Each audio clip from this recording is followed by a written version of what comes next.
the clarified nectar of this fruit? What is it? That it can feed all of these hungry veins.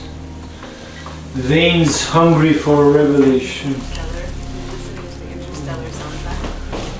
Feeling through the memories of experience in order to file to the right exact moment.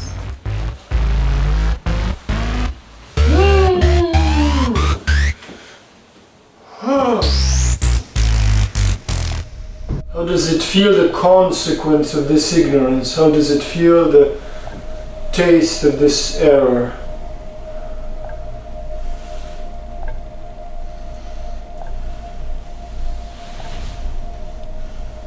What does it feel to pass from presence to absence? What is the ignorance of absence?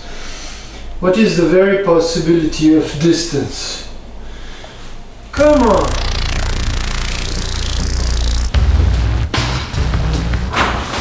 How is it possible that I lose you? I was filming, sorry. I never know whether to interact at moments like You this. can interact here. Where are you? Where are you? Where are you?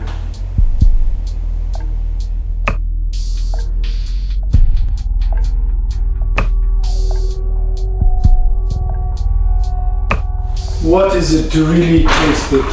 What is it to really taste its nature? It is unbearable. It is the very veil of ignorance. Like a Nexus 6, coming home confused. Handheld 58 when it's time to get loose.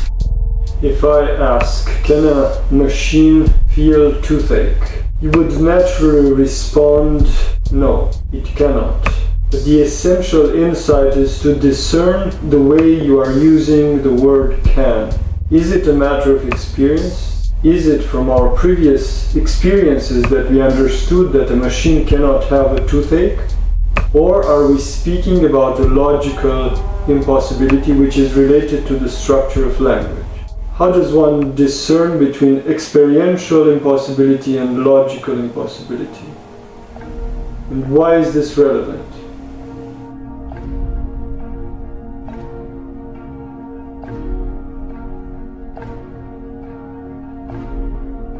I have no way of seeing what is the relevance of such words. The ear goggles, looking through the speakers like a scientist.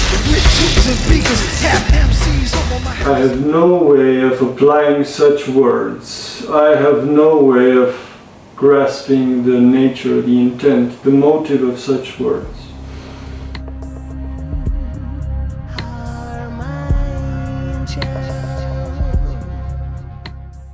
When does this get to be relevant? When does this get to be needed?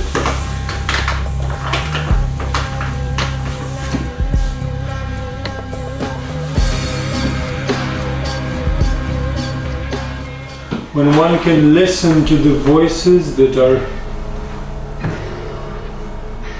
speaking clearly in their pain. There's a fountain and everything. And then, like all of us. When one can listen clearly to all the voices that are screaming in any species of pain. Let's go! 1, 2, 3. When one does not fall asleep in front of the vast landscape of this error. It feels that we have no way to question how things are. We are overwhelmed by inner and outer landscapes. We are overwhelmed by inner and outer landscapes. We are overwhelmed by inner and outer landscapes. We are overwhelmed by inner and outer landscapes.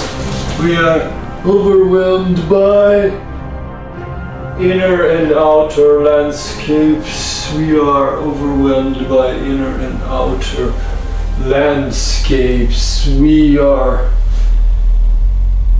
thoroughly engulfed by this poisonous notion of infinity. It is unbearable. It is the very veil of ignorance.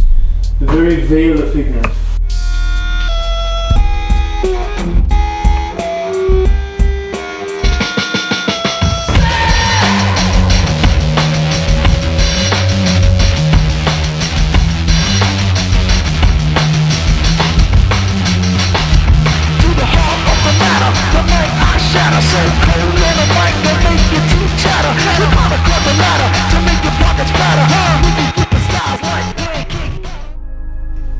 The clarified nectar of this fruit, what is it?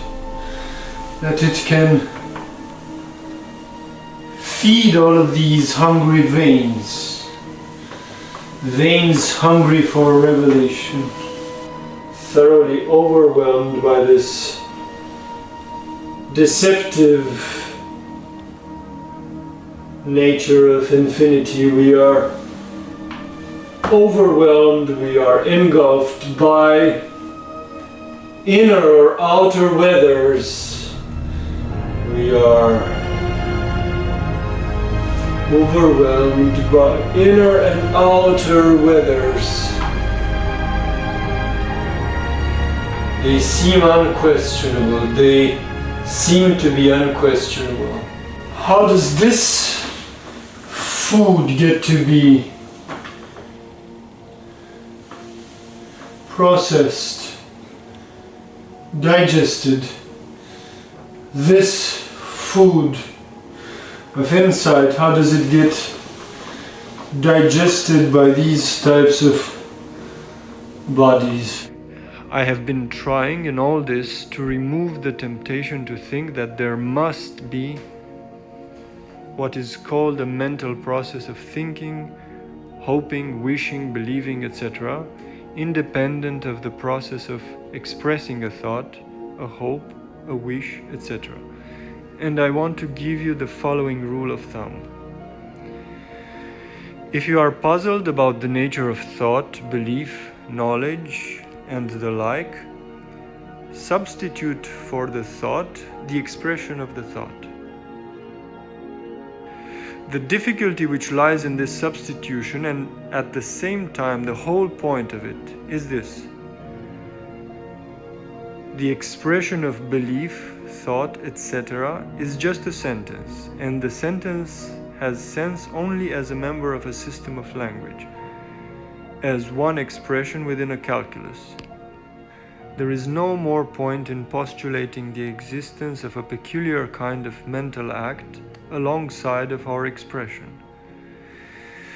This, of course, doesn't mean that we have shown that peculiar acts of consciousness do not accompany the expression of our thoughts.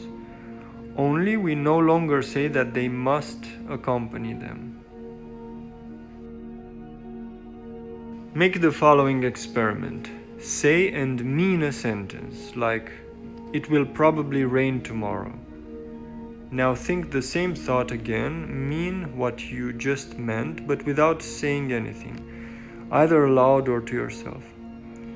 If thinking that it will rain tomorrow accompanied saying that it will rain tomorrow, then just do the first activity and leave out the second.